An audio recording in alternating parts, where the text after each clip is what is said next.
Greetings, Mitakoyapi, my relatives. November is sure busy for Natives. I'm spending Native Heritage Month talking about the doctrine of discovery, not the cheeriest topic. You know that ECC has spent the last few years helping us learn about the doctrine of discovery, and then we capped it off with that landmark vote to repudiate it. So what does the post-repudiation era look like? Before we begin to look at any repair paradigm, we need to know the extent of the colonizing damage done by the doctrine of discovery. This includes reservation poverty, health disparities due to colonial deficits, missing and murdered Indigenous women due to the extraction industry, and the evil legacy of the boarding schools.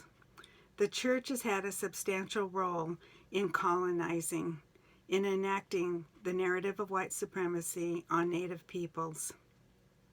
Many denominations supported or administered the Indian boarding schools and benefited from land grant opportunities.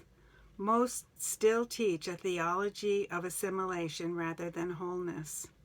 For over 20 years, I accommodated myself and my son to a white church culture before Jesus guided me towards decolonization and healing. In the same way, the church should have a substantial role in making things right. To begin with, the church can choose to be an ally and make space for truth-telling about what happened to the first people of Turtle Island. Take accountability. Healing first needs truth-telling and honest listening, and lament would be appropriate. When the time comes for considering how to repair the harm, I think it should be contextual, led by Indigenous voices. For instance, what justice issues are the Native people in your context facing? Are they asking for specific help? Follow their leads. Environmental racism is huge everywhere.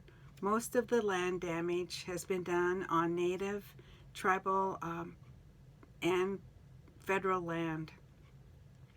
What has happened in your area? In the Spokane area where I live, the salmon culture has been suffering for a long time from uranium poisoning. The tribes have asked the public to voice their support for maintaining EPA standards so the Superfund site can be cleaned up. The salmon want to return home. You may have heard of the Land Back movement. It's a meta-narrative of reclaiming ourselves, of reclaiming the cultural relationships we lost when we were removed from our ancestral lands.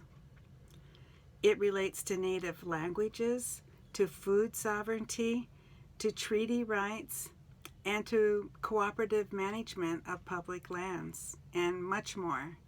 It is not about coming after your private property, although some have been inspired to return land to tribes.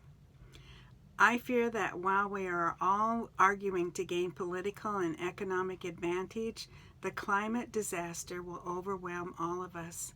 Unchimaka is constantly struggling to regain balance for us all, and I don't know if any of us have noticed that.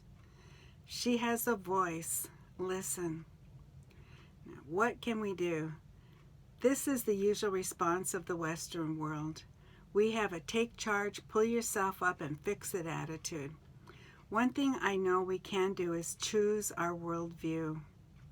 A relational worldview is more about being than of power.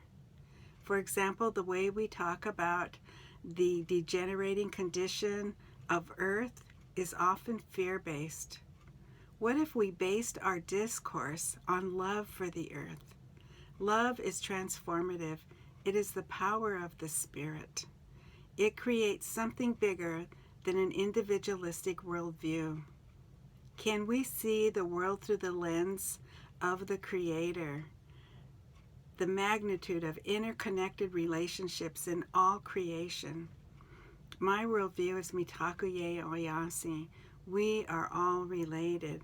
Jesus died for all creation, that all creation might have salvation healing. Living in this world is not about a linear orthodoxy of waiting for restoration at the end. It's about finding balance now, of being a good relative now.